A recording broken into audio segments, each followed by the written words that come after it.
Hello అండి, ఎలా ఉన్నారు? అందరూ బాగున్నారా? వెల్కమ్ టు అవర్ ఛానల్ అమ్మ ఇంటి వంట. ముందుగా ఎవరైనా కొత్త వాళ్ళు మన ఛానల్ చూస్తున్నట్లయితే సబ్స్క్రైబ్ చేసుకోండి.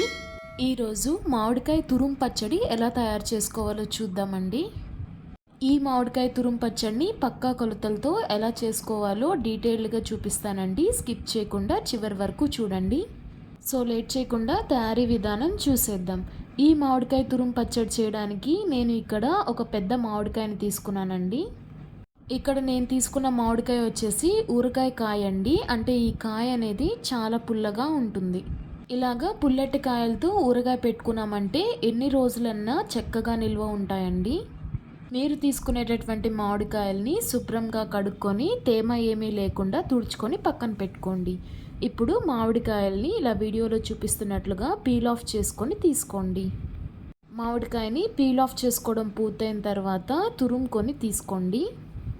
ఏదైనా గ్రేటర్ తీసుకొని ఇలా వీడియోలో చూపిస్తున్నట్లుగా తురుముకున్నారంటే సరిపోతుంది. చూస్తున్నారు కదండి, తురుముకున్న తర్వాత ఇలా తయారవుతుంది. ఇప్పుడు ఈ మామిడికాయ తురుముని కప్పు కొలతలతో చూపిస్తున్నానండి. చూస్తున్నారు కదా, నేను తీసుకున్నటువంటి ఒక మామిడికాయ దాదాపుగా ఇక్కడ 4 కప్పుల దాకా వచ్చింది. మీరు తీసుకున్నటువంటి మామిడికాయను కూడా తురుముకున్న తర్వాత ఇలా కప్పు కొలతలతో తీసుకోండి. చేసుకోవడానికి సులువుగా ఉంటుంది. తురుముకోవడం పూర్తయిన తర్వాత ఇప్పుడు స్టవ్ మీద బాండీ పెట్టుకొని ఇందులోకి 1 స్పూన్ దాకా మెంతుల్ని వేసుకొని వేపుకోండి.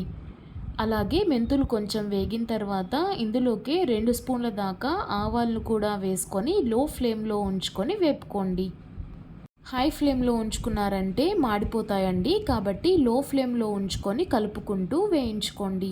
ఇవి వేగిన తర్వాత ఒక ప్లేట్లోకి తీసుకొని చల్లార్చుకొని పక్కన పెట్టుకోండి. ఇప్పుడు ఇదే బాండీలోకి 1 కప్పు దాకా పప్పు నూనెను తీసుకుంటున్నానండి. మీరు కావాలంటే పప్పు నూనెను కానీ లేదంటే వేరుశనగ నూనెను కానీ తీసుకోవచ్చండి. పచ్చళ్ళకి ఈ 2 నూనెలతో చేస్తే కమ్మగా వస్తాయి. ఇప్పుడే ఇందులోకి 1 స్పూన్ ఆవాలు, 10 వెల్లుల్లిని తొక్కు తీసుకొని కచ్చా పచ్చాగా దంచుకొని వేసుకోండి.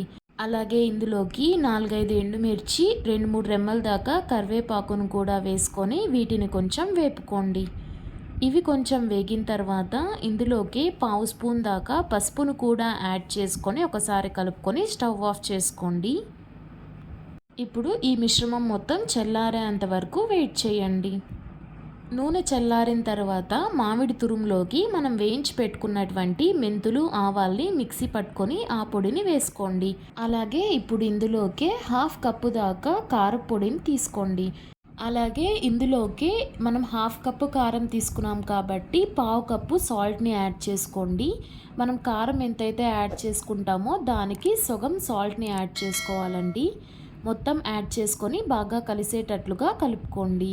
మనం మామిడి తురుము దేంతో అయితే కొలుచుకున్నామో అదే గిన్నెతో సాల్ట్ అలాగే కారం వేసుకున్నారంటే కరెక్ట్గా సరిపోతుందండి. మనం తీసుకునే మామిడికాయలను బట్టి రుచి అనేది కొంచెం మారుతుందండి. కాబట్టి ఒక 2 రోజుల తర్వాత పచ్చడి ఊరిన తర్వాత రుచి చూసుకొని రుచికి సరిపడా ఉప్పు, కారాన్ని యాడ్ చేసుకొని కలుపుకోండి. మొత్తం బాగా కలిసేటట్లుగా కలుపుకున్న తర్వాత ఇందులోకి చల్లారినటువంటి పోపుని యాడ్ చేసుకోండి. పోపు యాడ్ చేసుకొని మొత్తం బాగా కలిసేటట్లుగా కలుపుకోండి. ఇప్పుడు మనకు కలిపేటప్పుడు నూనె కొంచెం తగ్గినట్లు అనిపిస్తుందండి. కానీ పచ్చడి ఊరంగా నూనె అనేది కరెక్ట్గా సరిపోతుంది. అంతే అండి, చూస్తున్నారు కదా, ఎంతో కమ్మనైనటువంటి మామిడికాయ తురుము పచ్చడి తయారైపోయింది. ఇలా నేను చెప్పినటువంటి కొలతలతో కరెక్ట్గా చేసుకున్నారంటే పచ్చడి అనేది ఎన్ని రోజులన్నా చక్కగా నిల్వ ఉంటుందండి. అంతే అండి, చూస్తున్నారు కదా, ఎంతో సింపుల్గా అయిపోయింది కదూ. మీరు కూడా ఖచ్చితంగా ట్రై చేయండి. ఈ వీడియో నచ్చితే లైక్ చేయండి.